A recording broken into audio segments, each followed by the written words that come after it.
دعواہم فیہا، اور ان کا کہا، ان کا کلام فیہا اس جنت میں، یہ اہل جنت کا ہی ذکر آ رہا ہے کہ وہ جب وہاں پہنچیں گے تو دعواہم فیہا، ان کا کہا اس میں ہوگا سبحانک اللہم، یہ وہ کہیں گے، وتحیتہم، اور ان کی آپس کی جو ملاقاتیں ہوں گی، فیہا سلام، وہ ایک دوسرے کو سلام کہیں گے، وآخر دعواہم، اور تمام آخر جو ان کی دعا کا ہوگا وہ یہ ہوگا کہ الحمدللہ رب العالمین۔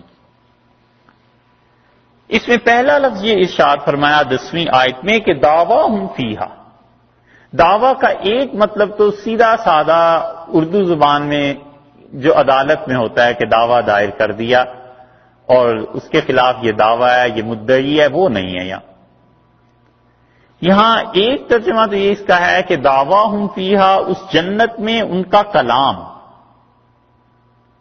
دعا پکارنا، دعوت دینا، کسی کو بلانا، جنت میں وہ جو کلام کریں گے تو کہیں گے سبحانک اللہم، اے پروردگار تیری ذات پاک ہے، تو کلام کریں گے بے اختیار، جنت کو دے کے بے ساختہ زبان سے نکلے گا سبحان اللہ۔ اب بھی یہی ہوتا ہے کہ آدمی کبھی کبھی قدرت کے مناظر جب دیکھتا ہے، کئی جگہ دریاؤں کو اور درختوں کو اور زمین کے کٹاؤ کو اور ان چیزوں کو دیکھتا ہے تو بے اختیار کہتا ہے سبحان اللہ، یعنی اللہ نے کیسی زبردست چیز پیدا کی ہے، کیسی زبردست چیز بنائی ہے۔ تو جنت میں جائیں گے تو بے اختیار ان کی زبان سے نکلے گا سبحان اللہ، بے ساختہ بولیں گے، ایک تفسیر۔ دوسری تفسیر یہ کی گئی ہے کہ وہ بات جب کریں گے تو اس میں اللہ کی تسبیح بیان کریں گے، اور اللہ تعالی کو جو چیزیں بہت پسند ہیں اس میں سے ایک یہ بھی ہے کہ بندے اللہ کی تسبیح بیان کریں، اور تسبیح کا مطلب یہ ہے کہ معائب اور نقائص اور کمزوریاں اور برائیاں جو اللہ کی طرف کوئی نسبت کرتا ہے، مومن انسان اس کی نفی کرے، کہتا ہے سبحان اللہ، اللہ تو ہر عیب سے پاک ہے، سبحانہ و تعالی، اللہ نے فرمایا اللہ پاک ہے اور بہت بلند و بالا ہے، اما یقول الظالمون علوا کبیرا، جو کچھ ظالم لوگ شرک کرتے ہیں خدا کے ساتھ، خدا اس سے بہت بلند۔ یہاں پر کس معنی میں کہیں گے سبحان اللہ؟ ایک تو وہ بات ہو گئی، دوسری بات مفسرین کہتے ہیں کہ دعواہم فیہا سبحانک اللہم، ان کا جنت میں جا کر یہ کہنا ہوگا کہ سبحانک اللہم، اللہ تو ہر عیب سے پاک ہے۔ تو کس عیب سے پاکیزگی یہاں بیان کر رہے ہیں؟ یا تو کہ یہ ہر عیب سے پاک ہے، اور اس سے زیادہ جچتی بات جو مفسرین نے لکھی ہے وہ کہتے ہیں کہ اصل میں ان سے جو وعدہ ہوا تھا نا کہ تم ایمان اور اچھائی کی زندگی لے کے آؤ گے، ہم اپنی رحمت سے تمہیں جنت میں داخل کر دیں گے، تو جب جنت میں پہنچیں گے کہ تو کہیں گے سبحان اللہ، اللہ وہ جو وعدہ خلافی کا عیب ایک ہوتا ہے اور وعدے کے نہ پورا کرنے کا عیب ہوتا ہے، تیری ذات اس سے پاک۔ آخری چیز یہی تھی، آج اپنی آنکھوں سے دیکھ لی، خدایا تو پاک ہے اس عیب سے کہ تو کسی کے ساتھ غلط وعدہ کرے۔ تیسری تفسیر مفسرین نے اس کی یہ کی ہے کہ وہ دعویٰ ہم کو دعا کے معنی میں لیتے ہیں، اور وہ کہتے ہیں کہ ان کی دعا ہوگی جنت میں سبحانک اللہم، یہ دعا مانگیں گے۔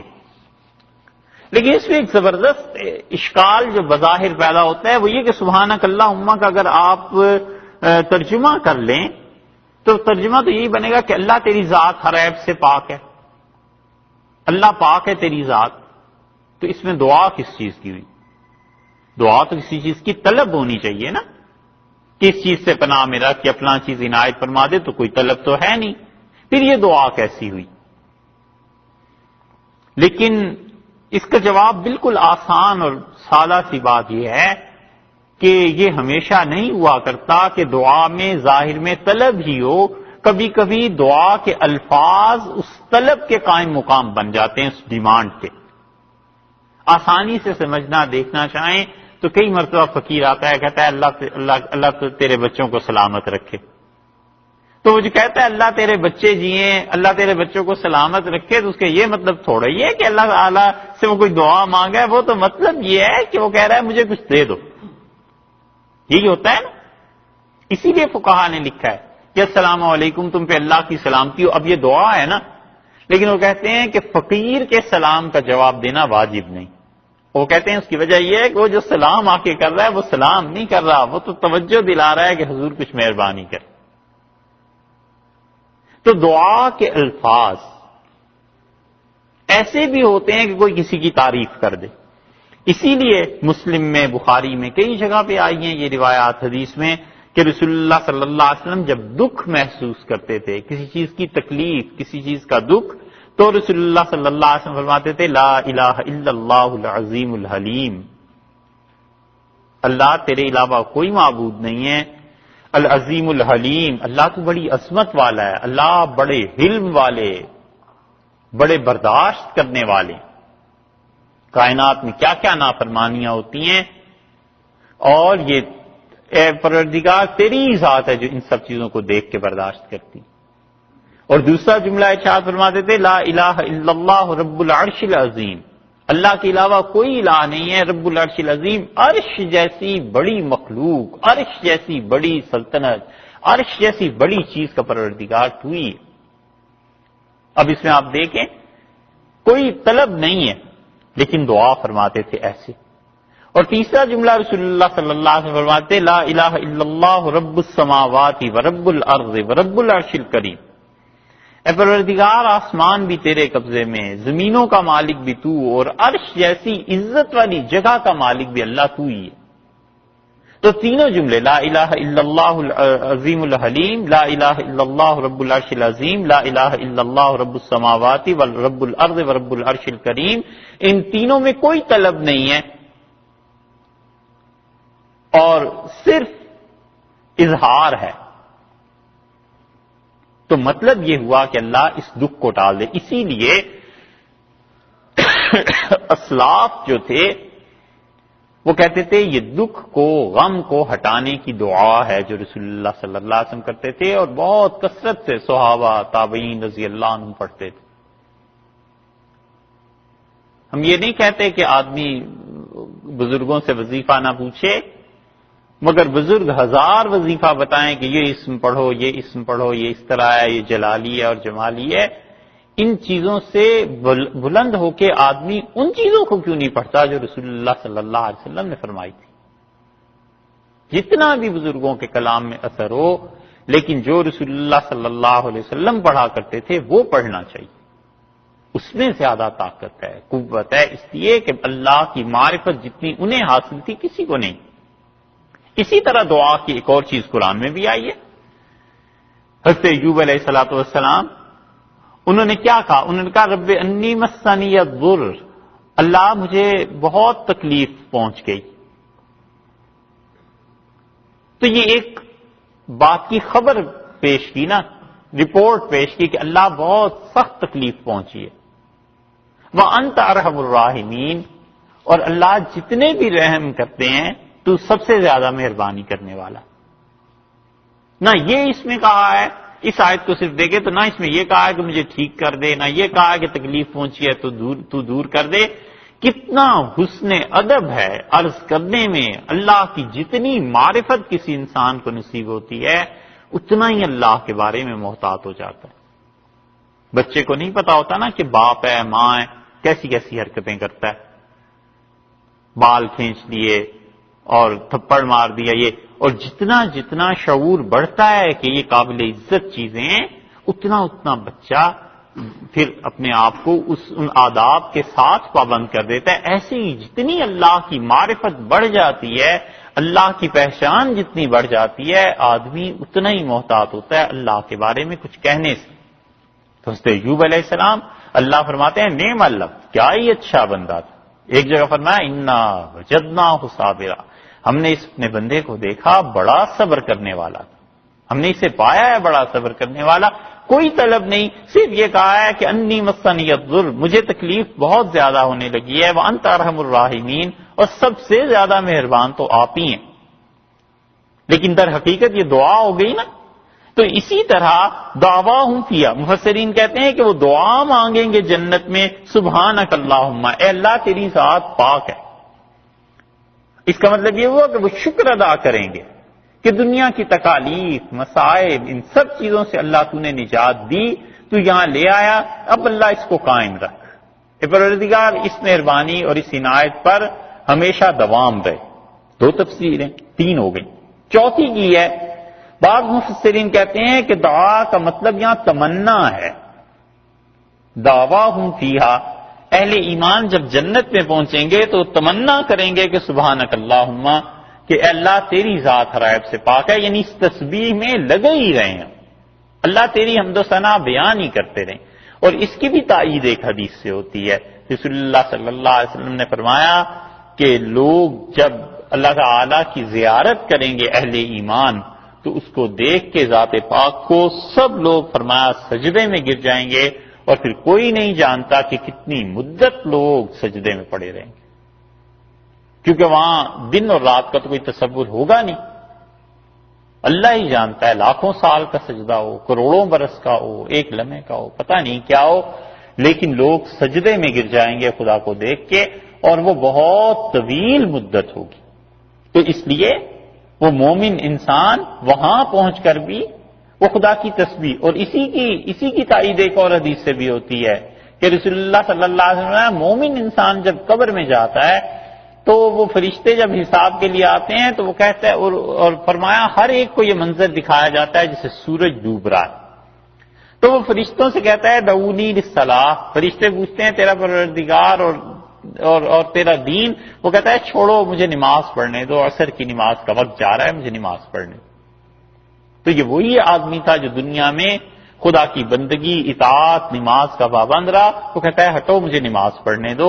تو اس کا اندر جنت میں بھی پہنچ کے اگرچہ اس میں وہ کوئی مکلف نہیں رہتا کیونکہ ختم ہو گئی زندگی، تو اب شرعی احکامات کی پابندی تو اٹھ گئی نا، لیکن وہاں بھی تمنا کریں گے کہ اللہ کی تسبیح، اللہ کی حمد و ثنا بیان کریں۔ اسی لیے رسول اللہ صلی اللہ علیہ وسلم نے تسبیح کے کلمات جو ارشاد فرمائے ہیں، صحیح بخاری کی آخری حدیث میں آیا ہے، آپ نے فرمایا کہ اللہ کے ہاں تلنے میں، تول کے وقت بہت بڑا وزن ہو جائے گا ان جملوں کا جو آدمی یہ پڑھتا ہے کہ سبحان اللہ و بحمدہ سبحان اللہ العظیم۔ وتحیتہم فیہا سلام، اور جنت میں دوسری چیز ملاقات ان کی وہ سلام ہوگا، ملنے پر سلام کریں گے۔ یہ سلام کون کرے گا؟ ایک تو سیدھی سادی تفسیر یہ آئی ہے کہ اللہ ان کو سلام کرے گا، اور قرآن میں بھی آیا سلام قولا من رب الرحیم، رحمت کرنے والے پروردگار کی طرف سے سلامتی ہوگی ان پر۔ تو اللہ تعالی کا سلام بھجوانا اہل جنت کے لیے یا براہ راست خدا کا سلام نازل کرنا کچھ بھی ہو سکتا ہے، اور یہ بڑے شرف کی بات، بہت بڑی عزت کی بات ہے کہ اللہ تعالیٰ کسی کے لیے سلام بھجوائے، اور یہ ہوا بھی ہے۔ صرف یہی نہیں ہے کہ اس وقت ہوگا بلکہ اللہ نے ایسے کیا بھی ہے، قرآن میں نہیں آیا وَسَلَامٌ عَلَى الْمُرْسَلِينَ، اور جن کو ہم نے رسالت دی ہے علیہ الصلوۃ والسلام، اللہ کی سلامتی ہو ان پہ، اللہ ہی نے سلام بھجوایا۔ اور حدیث میں کتنے صحابہ رضی اللہ عنہ کے 2 یا 3 ہیں، حضرت خدیجہ رضی اللہ عنہ ہیں، حضرت ابی بن کعب رضی اللہ عنہ ہیں، ان دونوں کے متعلق رسول اللہ صلی اللہ علیہ وسلم نے فرمایا، حضرت خدیجہ رضی اللہ عنہ کے متعلق آتا ہے کہ جبریل امین آئے، اور حضرت خدیجہ رضی اللہ عنہ جب تشریف لائی ہیں تو رسول اللہ صلی اللہ علیہ وسلم نے خدیجہ یہ جبریل میرے پاس آئے تھے اور کہہ رہے تھے کہ آپ کی بیوی آپ کا کھانا لا رہی ہے، سالن ہے، پانی ہے، اور جب وہ آئیں تو آپ انہیں کہیے گا کہ اللہ نے انہیں سلام بھجوایا ہے، اور اللہ تعالی نے کہا ہے کہ تم نے جو تکالیف اور دکھ دنیا میں اٹھائے ہیں، ہم نے جنت میں تمہارے لیے ایک محل بنایا ہے، اور وہ ایک ہی موتی کا ہے۔ اور ایک روایت میں یہ آیا ہے کہ رسول اللہ صلی اللہ علیہ وسلم اسے اللہ تعالیٰ نے فرمایا اس کے تمہارے لیے کہ ایسا گھر دیں گے اس میں کوئی شور شرابہ نہیں ہوگا، کیونکہ وہی قرآن کو سن کے اہل مکہ شور مچاتے تھے نا، اور بدتمیزی کی حرکتیں کرتے تھے حضرت خدیجہ رضی اللہ عنہا کے ساتھ رسول اللہ صلی اللہ علیہ وسلم کو تکلیف دینے کی غرض سے، تو اللہ تعالیٰ نے فرمایا کہ ایسا گھر ہوگا جس میں کوئی شور شرابہ نہیں۔ اور وہ جو پہلی بات ہے کہ ایک خول ایک ہی موتی والا گھر، یہ تو اصل میں وہ دوسری حدیث ہے جو رسول اللہ صلی اللہ علیہ وسلم، میں جنت میں گیا تو میں نے دیکھا ایک ہی موتی میں پورا محل بنا ہوا ہے. تو میں نے پوچھا فرشتوں سے کہ یہ کس کا ہے؟ انہوں نے کہا یہ آپ کی اہلیہ خدیجہ رضی اللہ عنہا کا ہے. حضرت خدیجہ رضی اللہ عنہا کو جن لوگوں نے حضرت عائشہ رضی اللہ عنہا پر ترجیح دی ہے، یہ مسئلہ ایک الگ ہے، یہ تو آئے گا 22ویں پارے میں کہیں بحث کہ کون سب سے زیادہ افضل مانے گئے ہیں. لیکن جن لوگوں نے ترجیح دی ہے انہوں نے دلیل ایک یہ بھی دی ہے کہ حضرت عائشہ رضی اللہ عنہا کے لیے اللہ کا سلام نہیں آیا، جبریل امین نے انہیں سلام کیا تھا. حضرت خدیجہ رضی اللہ عنہا کے لیے اللہ کا سلام آیا. اور دوسری حضرت ابی رضی اللہ عنہ، ابی بن کعب جو تھے رضی اللہ عنہ، قرآن پاک رسول اللہ صلی اللہ علیہ وسلم اقرأ امتی، میری امت میں سب سے اچھا قرآن پڑھنے والا یہ. اور اس سے ابی رضی اللہ عنہ کی مسلم میں روایت آئی ہے، رسول اللہ صلی اللہ علیہ وسلم نے فرمایا ابی جبریل آئے اور انہوں نے مجھے یہ کہا ہے کہ اللہ تعالی نے تمہارے لیے سلام بھیجا ہے، اور اللہ تعالی نے مجھے حکم دیا ہے کہ میری جو سورت ہے لم یکن الذین کفروا من اہل الکتاب والمشرکین، یہ میں تمہیں پڑھ کر سناؤں. اس میں ایک جگہ تم نے کچھ غلطی کی ہے اور میں اس کو سناؤں تاکہ وہ ٹھیک ہو جائے. مجھے اللہ نے یہ حکم بھیجا اور تمہیں سلام کہا ہے. تو ابی رضی اللہ عنہ کے وہم و گمان میں بھی بات نہیں تھی. انہوں نے کہا سنیا، میرا نام لے کے سلام بھیجا ہے. تو رسول اللہ صلی اللہ علیہ وسلم ابی تمہارا نام اللہ نے لیا ہے اور تمہیں سلام بھیجا ہے، جبریل یہ کہہ رہے ہیں. تو وہ رو پڑے اس خوشی سے اور اس کرم پہ کہ اللہ نے مہربانی کی. تو اس لیے سلام دنیا میں بھی آتا رہا ہے، جنت میں ہو تو بھی کوئی ایسی بات نہیں. اللہ کی طرف سے انعام ہے، مہربانی ہے، عنایت ہے، کرم ہے اس کا. ایک تفسیر یہ ہوئی. وَتَحِيَّتُهُمْ فِيهَا سلام، اور ان کا تحیہ ملاقات سلام کے ساتھ ہوگی، یعنی یہ کہ فرشتے انہیں آ کر سلام کریں گے. دوسری تفسیر یہ کی گئی اور قرآن میں بھی آیا ہے، آگے 13ویں پارے میں انشاءاللہ جب بات آئے گی وہاں اللہ تعالی نے فرمایا ہمارے فرشتے جنت کے دروازوں سے، ان کے گھروں کے دروازوں سے اندر آئیں گے اور آ کر انہیں سلام کریں. حضرت ابراہیم علیہ الصلوۃ والسلام ان سے فرشتے ملاقات کے لیے آتے تھے، سلام کرتے تھے. تیسری تفسیر یہ ہے کہ آپس میں جب وہ ملیں گے تو سلام کا لفظ کہیں گے، یعنی اللہ تعالی کی طرف سے سلامتی، برکتیں، رحمتیں نازل ہوں. اس لفظ سلام میں خدا نے بہت چیزیں رکھی. قدرتی طور پہ آپ دیکھیں ہم مسلمانوں میں چونکہ سلام رائج ہے نا، تو اس کا نتیجہ یہ ہے کہ تاریک گلی، کہیں اندھیرے میں کہیں آپ جا رہے ہیں اور سامنے سے ایک آدمی آ رہا ہے، تباً خوف محسوس ہوتا ہے پتہ نہیں کون ہے، اور جب کہتا ہے السلام علیکم تو اطمینان ہو جاتا ہے. تو گویا پیغام دیتا ہے کہ میری طرف سے تم سلامتی میں ہو، امن ہے، اطمینان. تو معلوم ہوا کہ اللہ کی رضا اور اللہ تعالی کی خوشی اس سے حاصل ہو کہ اس کی تسبیح کرتا رہے، اور اللہ کی مخلوق ان کے لیے سلامتی کا باعث بنا رہے. جتنی سلامتی کا باعث بنا رہے گا اتنی ہی ٹھیک. اور ایسے ہی اللہ تعالی نے خود قرآن پاک میں کہا کہ جب تم اپنے گھر میں داخل ہو تو وہاں پر سلام کرو. تحیۃ من عند اللہ، اللہ نے یہ تمہیں طریقہ سکھایا ہے، اب تمہارے گھر میں برکت نازل ہوگی، تمہارے گھر میں اللہ کی مہربانیاں ہوں گی، سلام کرو. حتیٰ کہ فقہا لکھتے ہیں گھر میں کوئی بھی نہ ہو اور خالی ہو، جیسے کمرہ کبھی خالی ہوتا ہے، اپنا گھر کبھی خالی ہوتا ہے، فقہا کہتے ہیں پھر بھی السلام علیکم کہے، اس نیت سے کہ وہاں پہ اللہ کے جو فرشتے ہیں یا جنات کے کوئی بھی اللہ کی مخلوق ہے ان پہ سلامتی ہو. اور اسی وجہ سے رسول اللہ صلی اللہ علیہ وسلم جو مدینہ منورہ میں آئے ہیں تو اس کے عبداللہ ابن سلام رضی اللہ عنہ کہتے تھے کہ میں قریب ہوا، یہودی تھے نا، تو حضرت سلمان فارسی رضی اللہ عنہ یہ کہتے ہیں میں قریب ہوا رسول اللہ صلی اللہ علیہ وسلم کو دیکھنے کے لیے، تو میں نے سنا آپ 4 جملے بار بار دہرا رہے تھے. آپ فرما رہے تھے کہ وصل الارحام، اپنی رشتہ داریوں کو قائم رکھنا، رشتہ داری نہ توڑنا. وطم الطعام، لوگوں کو کھانا کھلانا. افشوا السلام، ہر ایک کو سلام کرنا. صلوا والناس نیام، اور نماز پڑھنا جب لوگ سو رہے ہوتے ہیں، یعنی تہجد پڑھنا. اور میں تمہیں گارنٹی دیتا ہوں کہ تم سلامتی کے ساتھ خدا کی جنت میں چلے جاؤ گے. چاروں چیزیں ایسی ہیں جن کا تعلق لوگوں کے حقوق سے ہے، لوگوں ہی کو کھانا کھلانا ہے، لوگوں ہی کو سلام کرنا ہے، اور لوگ جب سو رہے ہیں تو اس نے اٹھ کے نماز پڑھنی ہے، اور چوتھی چیز بھی ایسی۔ سب چیزوں کا لوگوں کے ساتھ تعلق ہے۔ رسول اللہ صلی اللہ علیہ وسلم نے بتلایا یہ چار چیزیں، فرمایا جنت میں چلے جاؤ گے۔ تو اس لیے اگر یہ سلام وہ ہے کہ آپس میں اہل جنت ملیں گے تو سلام کریں گے تو بھی ٹھیک۔ وہ آخر دعواہم، اور اللہ تعالیٰ نے فرمایا آخر پہ وہ جو دعا کریں گے، آخر پہ جو تمام ہے ان کی دعا کا یا ان کی تمنا کا یا ان کا کلام جب ختم ہوگا تو وہ کہیں گے ان الحمدللہ رب العالمین، تمام تعریفیں اللہ کے لیے جو پروردگار ہے تمام جہانوں کا۔ تفسیر تو الحمدللہ رب العالمین کی گزر گئی فاتحہ میں، اس میں بس ایک بات ہے، اس کا مطلب یہ ہے کہ آخری چیز اللہ کی حمد ہے۔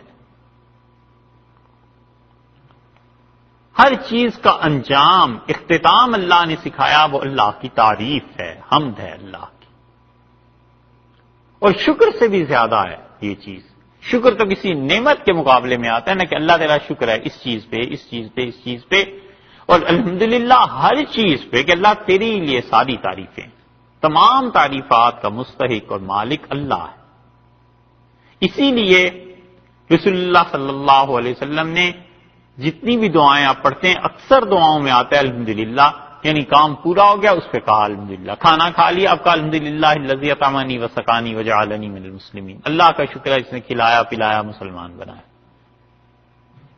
ایسے ہی اور بھی جگہیں، اور اس پہ ابن عربی رحمۃ اللہ علیہ نے عجیب بات لکھی ہے، وہ کہتے ہیں جب ہر چیز کے اختتام پہ اللہ کی حمد ہے تو اللہ نے نبوت کا اختتام جہاں فرمایا، اور نبوت جب مکمل ہوئی تو اس آخری آدمی کو محمد ہونا چاہیے تھا جو اللہ کی تعریف حمد بیان کرے۔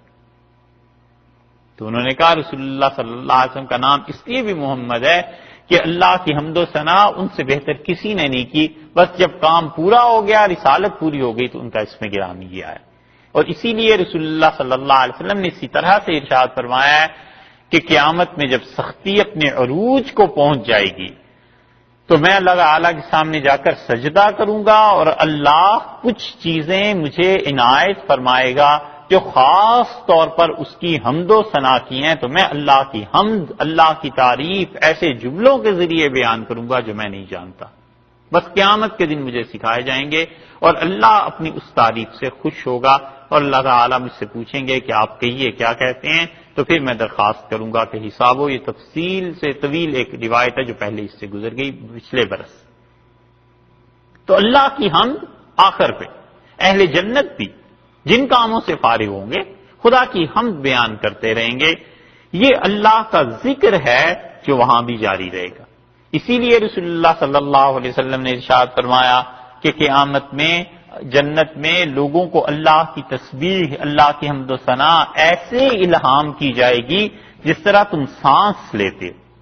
تو سانس بغیر اختیار کے آتا ہے نا، آدمی سانس لیتا رہتا ہے پتہ بھی نہیں ہوتا، ایسے ہی اللہ کی حمد و ثنا کرتا رہے گا۔ اور اسی حدیث کے مطابق سید انور شاہ صاحب رحمۃ اللہ علیہ کہتے تھے کہ جو صوفیہ میں ذکر ہے پاسن پاس، اس کی اصل یہ حدیث۔ اب اس کے بعد اللہ تعالیٰ نے اگلی آیت میں 11ویں آیت میں پھر کافروں کے متعلق یا انسانوں کے متعلق ایک خصلت ان کی بیان کی، اور یہ ڈانٹ ہے گویا کی۔ 10 منٹ ٹھہریے، چائے شاید۔ اچھا جی ٹھیک، اچھا۔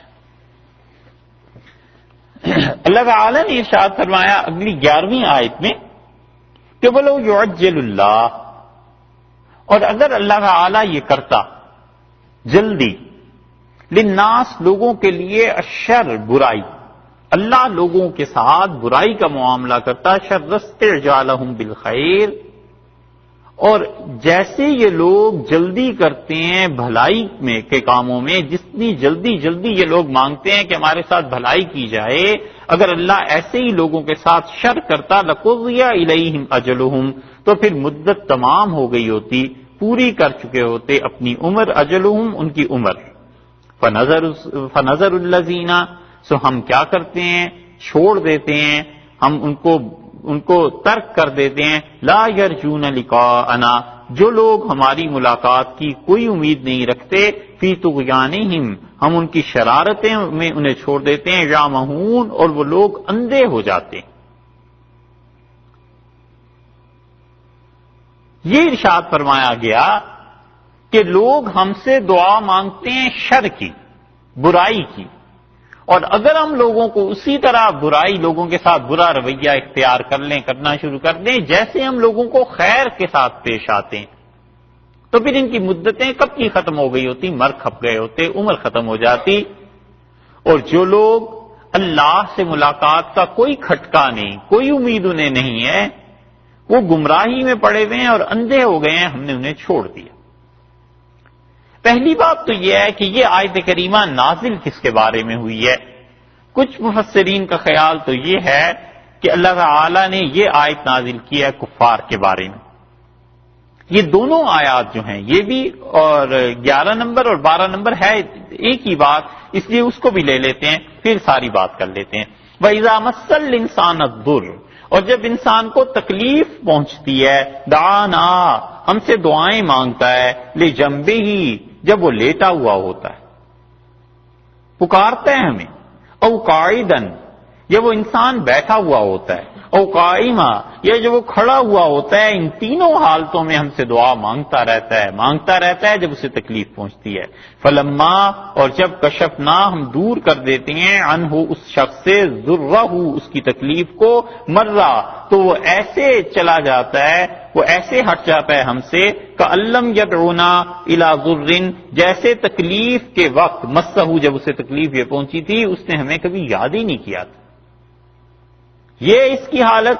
کذالک، ہاں ٹھیک اسی طرح، زین للمسرفین، بے لحاظ لوگ ہمارے ساتھ ایسے کرتے ہیں، ما کانوا یعملون، جو کچھ کہ یہ کر رہے ہیں. دونوں آیات میں اللہ تعالی نے پہلی بات یہ کہی کہ اگر ہم لوگوں کے ساتھ برائی کا رویہ ایسے رکھیں جیسے خیر میں رکھتے ہیں تو یہ تو مر کھپ گئے ہوتے. اور جن لوگوں کو کوئی اللہ سے ملاقات کی امید ہی نہیں ہے، اللہ نے فرمایا وہ گمراہی میں ہیں، ہم نے انہیں ڈھیل دے دی. اور دوسری آیت میں یہ فرمایا کہ دیکھو ان انسانوں کی حالت، جب اسے تکلیف پہنچتی ہے تو لیٹے کھڑے اٹھتے بیٹھتے ہر وقت ہمیں یاد کرتا ہے، مانگتا رہتا ہے، اور جب ہم اس کی تکلیف کو دور کر دیتے ہیں، مرہ کاللم یدعونا الی ضر مسہ، تو ہمارے پاس سے ایسے گزر جاتا ہے جسے اس نے ہمیں کبھی پکارا ہی نہیں تھا. ایسے بد لحاظ لوگ، ان کو ہم نے بھی چھوڑ دیا. ما کانوا یعملون، جو کچھ کہ یہ عمل کرتے ہیں. یہ انسانوں کی دو حالتوں کا بیان کیا، مگر انسان کون ہے؟ کچھ کا خیال تو یہ ہے کہ یہ کافر، اور کچھ مفسرین کہتے ہیں کافر ہو مومن ہو حالت ایک ہی ہے. کہ کئی ایک مومن ایسے ہوتے ہیں کہ ایمان ہوتا ہے، لیکن جب تکلیف پہنچی اللہ کو یاد کرنے لگے، اور جب تکلیف ہٹ گئی پھر اللہ سے کیا واسطہ اور کیا تعلق رہا.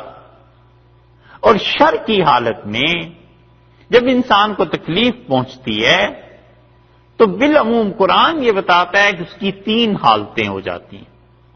ایک حالت تو یہ ہوتی ہے کہ وہ کفر پہ اتر آتا ہے، علیہ باللہ خدا کو گالیاں دینے لگتا ہے، کوئی نقصان ہو گیا، کوئی موت ہو گئی، کوئی اور چیز ہو گئی، یہ کفر کی حالت انسان میں آ جاتی ہے. دوسری بات قرآن نے یہ بتائی کہ وہ دعا مانگنے لگتا ہے. اور تینوں حالتوں میں، ظاہر ہے 3 ہی حالتیں انسان کی ہو سکتی ہیں، یا وہ لیٹا ہوا اور یا کھڑا اور یا بیٹھا ہو، تینوں حالتوں میں دعا مانگنے لگتا ہے. اور تیسری حالت قرآن نے ایک اور جگہ بیان کی ہے کہ وہ مایوس ہو جاتا ہے اللہ کی رحمت سے. اور اگر اس کو خیر پہنچے، اچھائی پہنچے، اللہ کا انعام ہو جائے، تو اس صورت میں اللہ تعالی نے فرمایا کہ مرہ، ہمارا لحاظ ہی نہیں کرتا، اعراض کرتا ہے، گزر جاتا ہے. دوسری حالت قرآن نے ایک جگہ بیان کی ہے کہ ہمیں بھول جاتا ہے. تیسری بات یہ کہی ہے کہ وہ دعا مانگنا ہم سے چھوڑ دیتا ہے. چوتھی بات ایک جگہ کہی ہے کہ وہ خوش ہوتا ہے جب اس پر خیر کا دور آ جاتا ہے اور اس میں مست ہو جاتا ہے، ہمیں بھول جاتا ہے. اور 5ویں سب سے خطرناک حالت یہ ہے کہ وہ متکبر ہو جاتا ہے، مغرور ہو جاتا ہے، فخر جتاتا ہے کہ یہ تو میری پالیسیز تھیں اور یہ کام تو میں نے ہی کیا. تو ان پانچوں حالتوں کو قرآن نے مختلف جگہ پر بیان کیا ہے خیر میں، اور 3 حالتوں کو بیان کیا ہے شر میں۔ پہلے یہ دیکھ لینا چاہیے کہ اس آیت میں مراد کیا ہے۔ تو اللہ تعالیٰ نے ارشاد فرمایا ہے کہ اگر ہم لوگوں کو شر پر ایسے ان کی دعاؤں کو قبول کرنا شروع کر دیں جتنی وہ جلدی مچاتے ہیں جیسے خیر میں ہوتا ہے، اگر اللہ تعالیٰ دے لوگوں کو شر جیسے وہ بھلائی مانگتے ہیں، تو اس کا مطلب یہ ہوا کہ اللہ بھلائی کی چیزیں عام طور پہ عنایت فرما دیتا ہے۔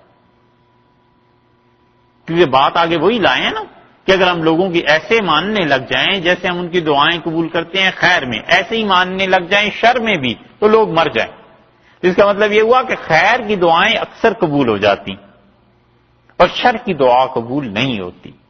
اسی لیے نبی کریم صلی اللہ علیہ وسلم نے منع کیا ہے اس بات سے کہ کوئی آدمی برائی کی دعا مانگے، شر کی دعا مانگے، اور آپ نے فرمایا کبھی اپنے خلاف بد دعا نہ کرو، اور نہ کبھی اپنی اولاد کے خلاف بولو، اور نہ اپنے مال پہ، تینوں چیزوں سے منع کر دیا کہ نہ مال کے متعلق بد دعا کرنا، اور نہ اولاد کے متعلق، اور نہ اپنے متعلق۔ اور آپ نے فرمایا تم میں سے کوئی نہیں جانتا کہ وہ گھڑی ایسی ہو جس میں اللہ نے توافق رکھ دیا ہو، یعنی اللہ نے قبولیت کی گھڑی بھیج دی ہو، اور پھر وہ تمہارے حق میں قبول ہو جائے۔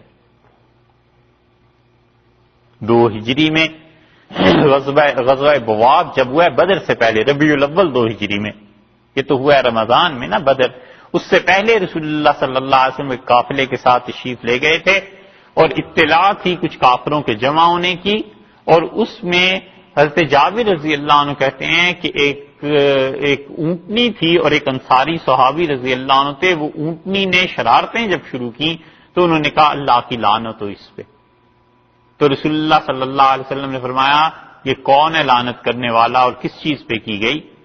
تو عرض کیا گیا یہ معاملہ ہے، تو آپ نے فرمایا پھر اس اونٹنی کو اب چھوڑ دو، خدا کی لعنت اس پہ پڑ گئی ہے۔ اور آپ نے فرمایا کبھی بھی کسی کے لیے لعنت کی بد دعا نہ کرنا، اور نہ اپنی جان کے لیے، نہ اپنے مال کے لیے، اور نہ ہی اپنی اولاد کے لیے۔ تو اس لیے جو دعا برائی کی ہے، بد دعا جسے کہتے ہیں، بد دعا سے منع ہی فرما دیا کہ نہ کرو، اپنے لیے، اولاد کے لیے، اور اس قسم کی چیزیں۔ اور اسی لیے بچتے تھے، بہت بچتے تھے صحابہ کرام رضی اللہ عنہم بد دعا سے، اور اسی طرح تابعین اور تبع تابعین رحمہم اللہ بھی۔ اور اسی لیے رسول اللہ صلی اللہ علیہ وسلم نے ماؤں کو منع کیا کہ اپنے بچوں کے لیے بد دعا نہ کریں، کیونکہ ماں تو بد دعا دے دیتی ہے غصے میں، پھر بھول جاتی، اور اگر وہ ہو جائے قبول تو پھر وہ دیکھنا پڑتا ہے 20 سال بعد، 30 سال بعد، تو پھر روتی ہے کہ یہ کیا ہو گیا، اب یہ وہی چیز ہے جو تم نے مانگی تھی۔ اردو محاورے میں کتنی عورتیں ایسی ہیں جو کہتی ہیں جوانہ مرگ ہو جائے، جوانی میں مرو، تو وہ جب جوان ہوتا ہے اس کو تو بھی جوان ہونا ہے نا، 30 سال لگ جائیں گے، پھر وہ جب میت اور لاش کو دیکھتی ہے سر پیٹتی ہے، یہ کیا ہوا، وہ جو مانگا تھا وہ آج سامنے آ گیا۔ یہ چیز ہے جو اللہ تعالیٰ نے فرمائی کہ لوگوں کی ہم ایسے ہی قبول کرنا شروع کر دیں بد دعاؤں کو، شر کو، جس طرح وہ خیر کو ہم قبول کرتے ہیں، لَقُضِيَ إِلَيْهِ أَجَلُهُمْ، تو ان کی مدتیں، ان کی عمر پوری ہو جائے۔ اور یہ اللہ کی رحمت ہے کہ وہ بد دعا کو نہیں سنتا اور درگزر کرتا رہتا ہے۔ اور اسی لیے رسول اللہ صلی اللہ علیہ وسلم نے ایک موقع پر بد دعا دی تھی کسی کو، اور وہ حضرت عائشہ رضی اللہ عنہا کو۔ اور قصہ یہ ہوا کہ رسول اللہ صلی اللہ علیہ وسلم نے ایک قیدی کو، ایک آدمی تھا اس نے چوری کی، بھاگ گیا، پکڑا گیا، جب واپس لایا گیا تو رسول اللہ صلی اللہ علیہ وسلم اسے بٹھا دیا، اور حضرت عائشہ رضی اللہ عنہا سے کہا کہ اس کی نگرانی کرنا، میں عصر کی نماز پڑھ کے آتا ہوں۔ تو حضرت عائشہ رضی اللہ عنہا سے نگرانی نہیں ہوئی، عصر کی نماز پڑھ کے آپ تشریف لائے، تو آپ نے فرمایا کہ وہ کہاں گیا، ان کو تو بھاگ گیا۔ تو آپ نے فرمایا تیرے ہاتھ ٹوٹ جائیں، تو کہاں تھی؟ تو رسول اللہ صلی اللہ علیہ وسلم باہر تشریف لے گئے، اور فرمایا صحابہ کرام رضی اللہ عنہ سے اسے پکڑ کے لاؤ۔ وہ گئے، پکڑا گیا آدمی بہرحال۔ تو رسول اللہ صلی اللہ علیہ وسلم جب واپس گھر تشریف لائے تو حضرت عائشہ رضی اللہ عنہ اپنے ہاتھوں کو دیکھ رہی تھی، تو آپ نے فرمایا یہ کیا دیکھ رہی ہو؟ تو انہوں نے عرض کیا آپ جو بد دعا دے کے گئے تھے، میں سوچ رہی ہوں اب تک ٹوٹ کیوں نہیں گئے؟ تو رسول اللہ صلی اللہ علیہ وسلم نے قبلہ کی طرف اپنا چہرہ مبارک کیا، اور آپ نے فرمایا اللہ میں بھی بشر ہوں، انسان ہوں، کبھی غصے میں، کبھی کسی حالت میں کسی آدمی کو بھی بد دعا دے دوں تو اللہ اس کے حق میں اس کو رحمت کر دے، اس کا تزکیہ کر دے، اسے پاک کر دے، اس بد دعا کو قبول نہ فرمائے، یہ مراد تھی۔ تو اس لیے یہ حدیث مسلم میں آئی ہے، اس لیے جتنی بھی بد دعا کے جملے یا کلمات اگر کسی صحابی رضی اللہ عنہ کے لیے ہیں بھی تو اس حدیث کی روشنی میں دیکھنا چاہیے کہ رسول اللہ صلی اللہ علیہ وسلم فرمایا تھا کہ اللہ میری بد دعا کو اس کے حق میں رحمت کر دے، اس کے لیے تزکیے کا لفظ ارشاد فرمایا کہ اسے پاک کر دے۔ تو اول تو ایسی روایات ہیں کیا 2-3 ہی ملیں گی، مگر ان روایات میں بھی اصل میں یہ ہو گیا۔ تو حضرت عائشہ رضی اللہ عنہ کے لیے یہ چیز بھی ترقی کا باعث بن گئی۔ حضرت معاویہ رضی اللہ عنہ کے متعلق بھی ایک جگہ یہ جملہ آیا ہے، کہتے ہیں کہ اس روایت میں یہ آیا ہے کہ حضرت معاویہ رضی اللہ عنہ کو رسول اللہ صلی اللہ علیہ وسلم نے بلایا، وہ کھانا کھا رہے تھے، پھر بلایا، کھانے میں مصروف تھے، تو آپ نے فرمایا اس کا پیٹ نہ بھرے، اللہ کرے اس کا پیٹ نہ بھرے۔ تو اس روایت کو اہل تشریح کہتے ہیں کہ رسول اللہ صلی اللہ علیہ وسلم نے یہ فرمایا تھا معاویہ کے متعلق کہ اس کا پیٹ نہ بھرے، تو یہ بد دعا دی ہے۔ ہم کہتے ہیں یہ جو حدیث آئی ہے نا مسلم میں کہ رسول اللہ صلی اللہ علیہ وسلم فجعلھا لھا رحمتم، اللہ جو میں جس کے لیے بد دعا دوں اس کی بجائے اس کے حق میں رحمت نازل فرما دے، تو ہم کہتے ہیں انہی کے لیے رحمت کی باعث ہو گئی چیز۔ تو اس لیے بد دعا اللہ کے ہاں ایسی چیز ہے نہیں کہ جلدی سے قبولیت ہو جائے، مگر کوئی گھڑی ایسی بھی آ جاتی ہے کہ مانگا ہوا پھر کسی وقت میں سامنے آ جاتا ہے۔ اور مفسرین کا خیال یہ ہے کہ یہ آیت جو نازل کی ہے اس کا تعلق سورہ انفال سے۔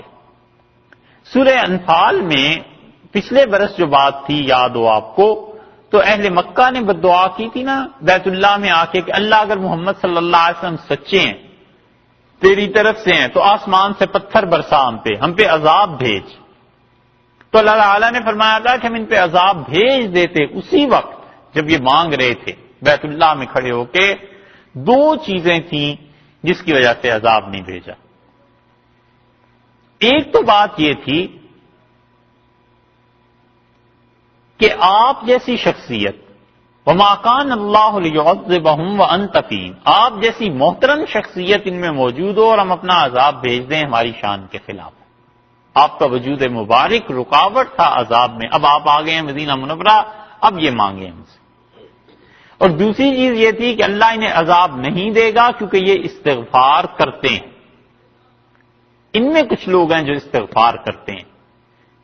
تو مفسرین نے اس پہ جو کچھ بھی کہا تھا تفصیل تو گزر چکی، خلاصہ اس کا یہ کہ یا تو یہ استغفار کرتے ہیں کافر، رات کو سونے سے پہلے یہ کافر خدا سے مانگتے تھے کہ اللہ معاف کر، تو یا تو یہ مراد ہے۔ تو دیکھو کافر کا استغفار اسے اتنا تو فائدہ دے گیا نا کہ دنیا میں خدا کا عذاب نہیں آیا، تو مومن کا استغفار، مومن کا اللہ سے معافی مانگنا کتنے نفع کی چیز ہوگی۔ اور دوسری تفسیر اس کی یہ کی گئی تھی کہ اللہ نے فرمایا اس بستی میں کچھ لوگ ہیں جو استغفار کرتے ہیں، یہ بڑے کام کی چیز ہے۔ آپ نے دیکھا ہوگا کبھی کبھی ماں باپ، شیخ، تعلق جہاں ہوتا ہے وہ کہتے ہیں کہ ماں کہتی ہے میں تو تمہاری طرف سے معافی مانگتی رہتی ہوں کہ خدایا میرے بچے ہیں، اللہ انہیں خیر سے رکھ، اللہ میں توبہ کرتی ہوں جو یہ حرکتیں کرتے ہیں، جو یہ اس کا غصہ ہے، خدایا میں معافی مانگتی ہوں۔ تو یہ ان کا استغفار کرنا یہ اولاد کے حق میں کام آ جاتا ہے۔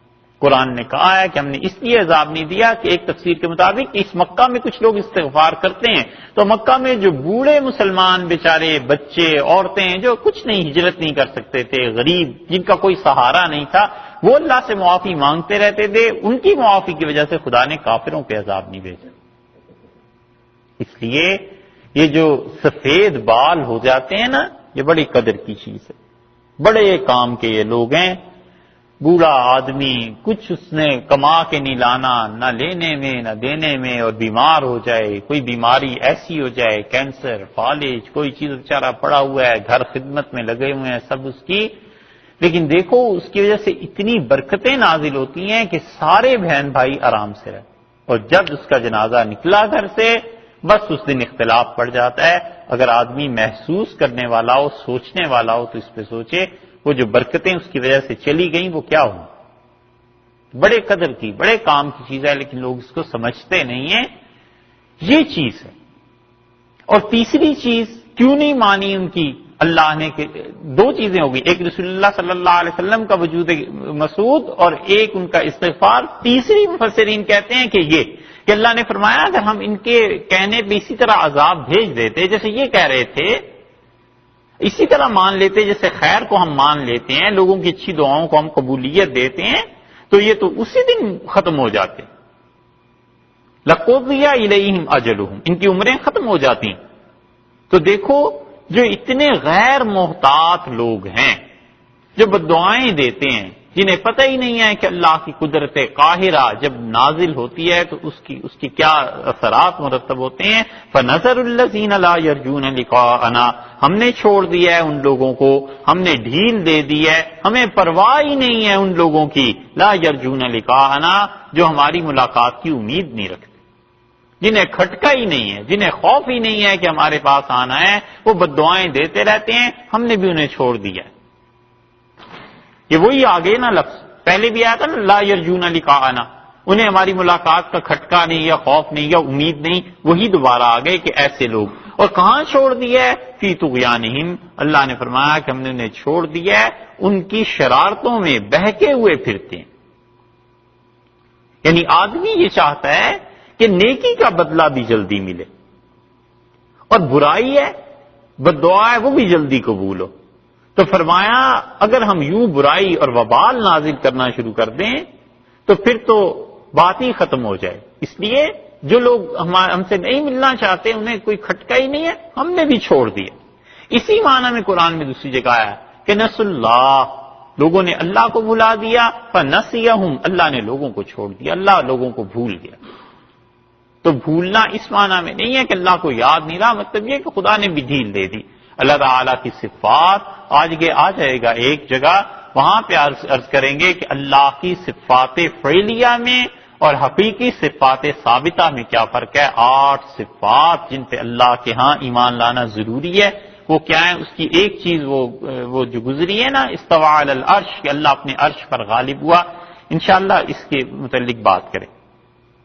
وَإِذَا مَسَّ الْإِنسَانَ الضُّرُّ، وہی چیز ہے پھر کہ جب انسان، یہ شکوہ ہے اللہ کی طرف سے، اللہ نے فرمایا جب انسان کو چھوتی ہے کوئی تکلیف، دعانا لجنبہ او قاعدا او قائما، یہ ہمیں پکارنے لگتا ہے، ہم سے دعائیں مانگتا ہے، لجنبہ، جب یہ لیٹا ہوا ہوتا ہے، جب یہ بیٹھا ہوا ہوتا ہے، جب یہ کھڑا ہوتا ہے، ہر حال میں ہمیں پکارتا ہے کہ اس مصیبت کو دور کر دے۔